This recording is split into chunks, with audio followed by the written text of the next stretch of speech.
Barakatah Yahweh, Barakatah Yahweh Shah, Barakatah Yahweh, Barakatah Yahweh Shah, Barakatah Yahweh, Barakatah Yahweh Shah. Now, when you look at how Yahweh Shah is coming, I got about 4 precepts breaking it down. Now, the first one is Isaiah 66:15. It says, "For behold, the Lord will come with fire, and with his chariots like a whirlwind, to render his anger with fury, and his rebuke with flames of fire." 16. "For by fire and by his sword will the Lord plead with all flesh, and the slain of the Lord shall be many." Now the key word in this verse is the Lord will come with fire and with his chariots. So that's setting precedence on chariots or vehicles, not horses or some kind of animal. But when you go to Revelation 19, starting at verse 11, it say, "And I saw heaven open, and behold, a white horse, and he that sat upon him was called Faithful and True, and in righteousness do he judge and make war." So it say the Lord shall come with fire and with his chariots in Isaiah, but in Revelation it say that he what the fuck? Salakia.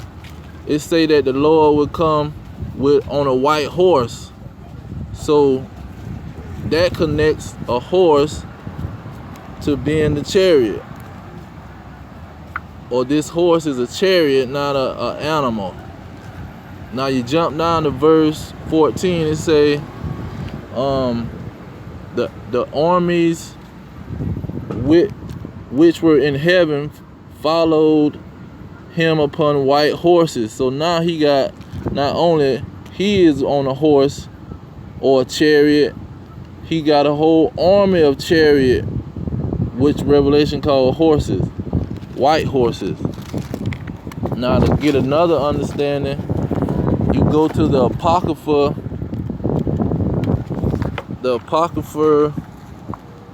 Salakia, 2nd Maccabees 10. 2nd Maccabees verse 10. Chapter 10, Salakia. Now, starting at verse 29 in chapter 10 of 2nd Maccabees, it say, "But when the battle waxed strong, there appeared unto the enemies from heaven 5 comely men upon horses." So now it's letting you know that these horses and chariots are synonymous in the Bible. When they talk about chariots or vehicles in the sky, they call them horses. So he's not going to be riding on an animal or a horse or something look like a horse. He's going to be in a chariot. And so you got 2nd Esdras 13. 2nd Esdras 13. It breaks it down even more. Now 13 starting at verse 3.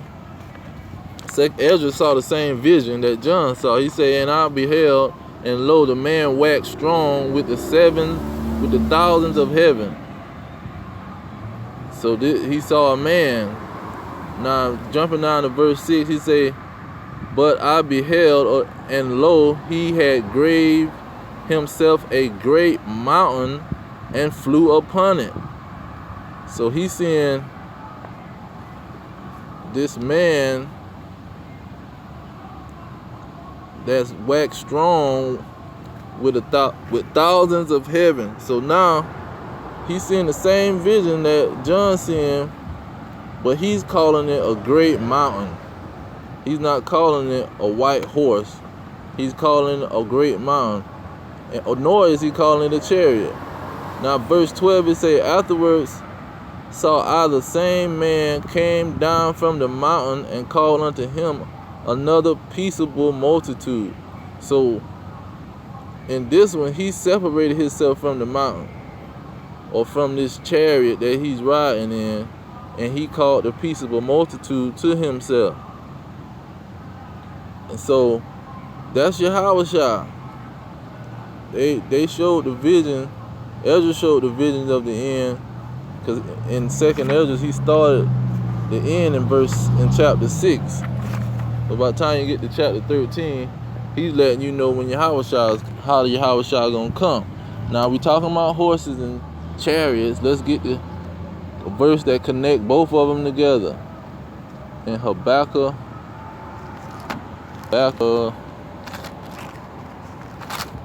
let's see.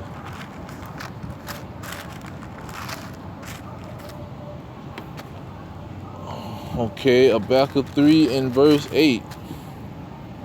Now I'm going to just read the B part of the verse. It says, was thy wrath against the sea,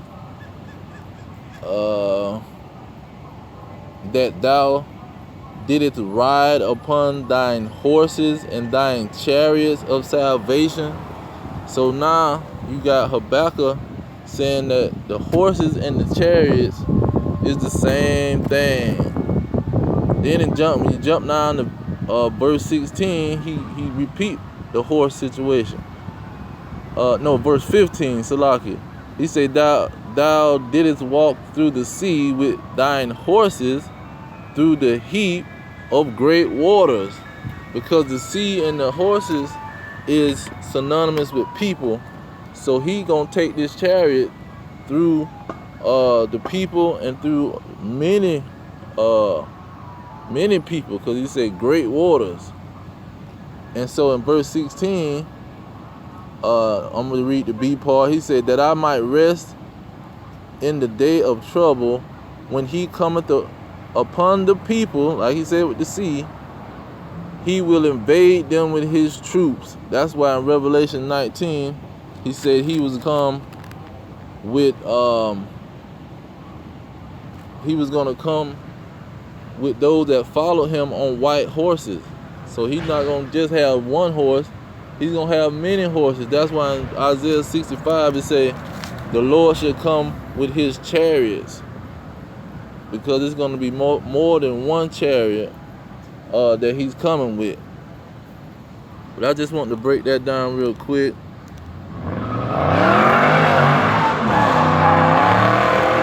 That's the spirit. Man about to break his car.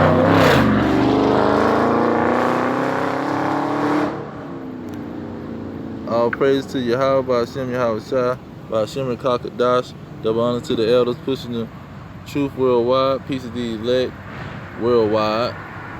And the kingdom is at hand. Shalom.